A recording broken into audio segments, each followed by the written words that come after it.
What's up, T&V fam? Welcome back to T&V Nation. It's your girl Taiwana, and I am here by myself, sort of, back with another video and making a Louisiana seafood gumbo for you guys. And I'm going to show you how I do it.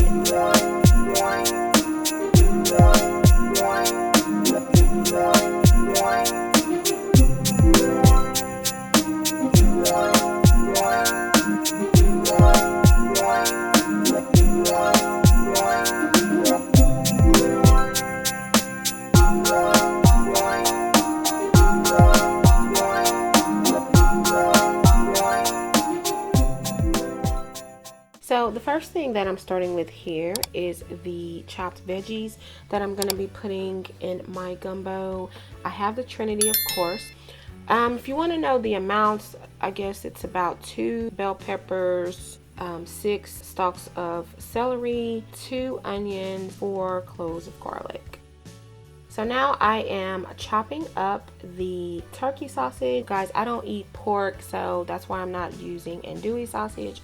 But if you want to make an authentic Louisiana gumbo and you eat pork, go ahead and get you some andouille sausage. It's going to give it that good andouille spicy flavor that you want. First, you make a roux. You know that. So now I'm about to go ahead and make my roux. To make a good roux, you want to do 1 part oil to 1 part flour. You want to use a vegetable oil or canola oil or something like that that's not going to burn easily and burn too quickly. And the amount of roux you want to make is contingent upon the amount of gumbo you're cooking. So I'm making a fairly big pot of gumbo, so I'm gonna do 1 cup of this vegetable oil, and I'm gonna do a cup of the flour to make the roux. So you just pour that in, and I already have my pot on low heat prior to pouring that oil in. So you definitely want to use medium low heat when you're making your roux, because you don't want to burn it. So now I'm going in with my flour and adding that as well.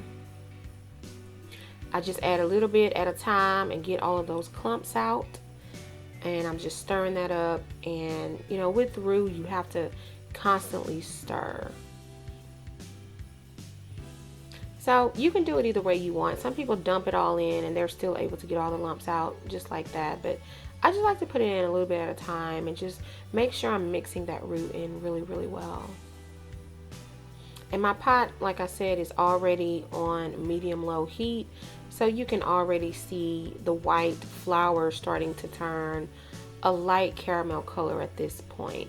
And to make a good roux for a gumbo, you really wanted a dark chocolate color. It gives it that good nutty gumbo flavor that we all know and love.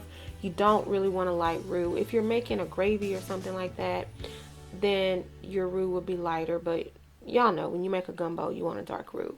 So we're going to go ahead and keep stirring this gumbo and stir and stir and stir and stir and stir, honey.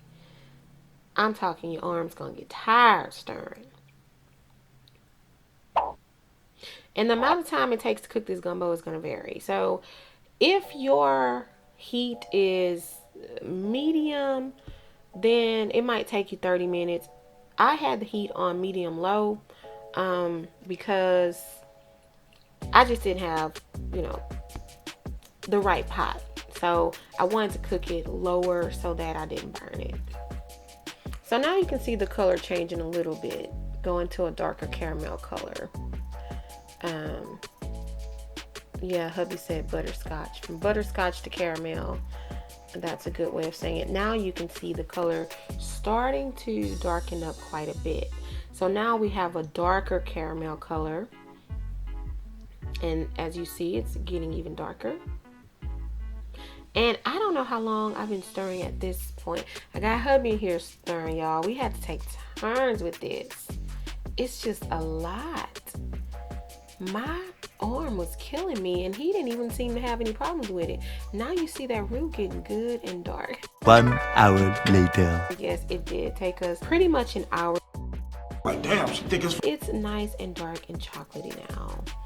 And this really is what we want. That's the roux right there. Really nice roux. So now I am going in with my veggies, starting with my onion. Just cooking that in that roux to flavor it up. Got my celery going in there.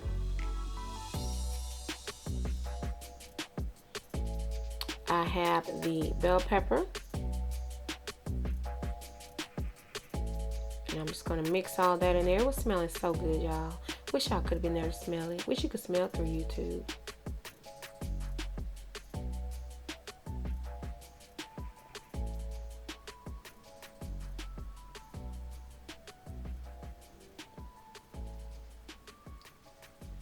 Now I'm going in with my green onion. And I'm going to mix that up in there.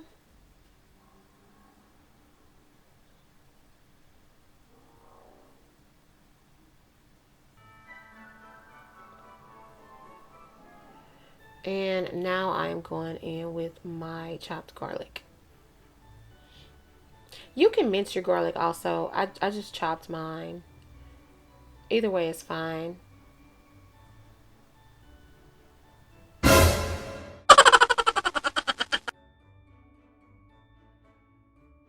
Okay, now I'm going in with my homemade chicken broth. I am going to use store-bought chicken broth as well because I was not able to make enough chicken broth for the amount of gumbo that I'm making. Now, one of the things that I did not show y'all on camera was that the first thing I did was make my chicken broth with some chicken legs. So I cooked chicken legs in an Instant Pot to make the broth with onion and with some of the dry seasonings.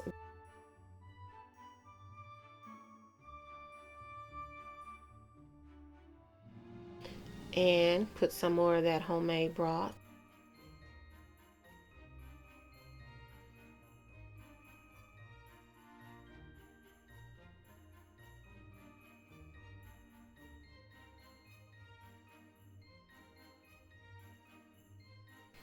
So now I'm going in with some store-bought chicken broth because like I said, I just did not have enough broth to put in there. I didn't have enough homemade broth. And you can use all store-bought chicken broth. You do not have to use, you do not have to make homemade broth. Now, one of the reasons I make homemade broth is because, it's, the flavors to me is better, but I've also made it with store-bought broth and it was just as good.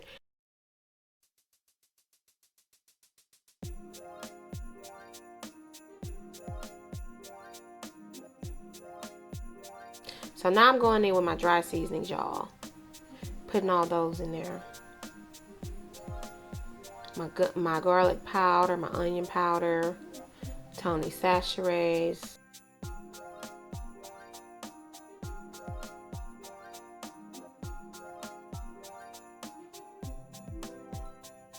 I'm not going to put my bay leaves and my filet gumbo in there yet.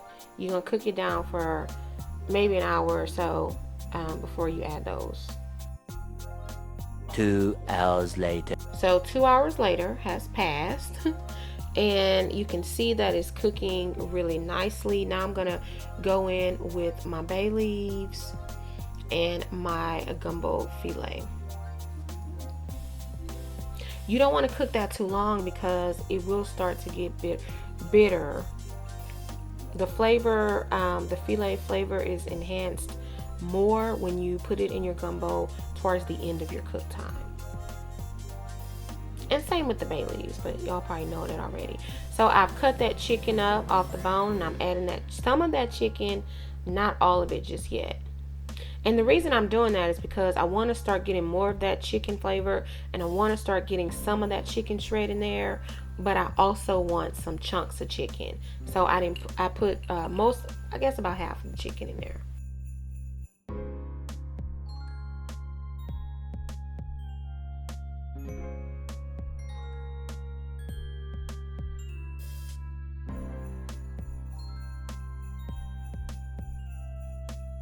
One eternity later. And perhaps an hour, hour and a half later. I did not show y'all this. I am so sorry, y'all. I added my shrimp, I added my blue crab, and I cooked all that maybe another 30 minutes, and then I was done, and the gumbo was good to go. Look at that good old authentic Louisiana filet gumbo. Hope you guys enjoyed the video. Give it a thumbs up, share it out, and leave a comment, and don't forget to subscribe. Thanks for watching.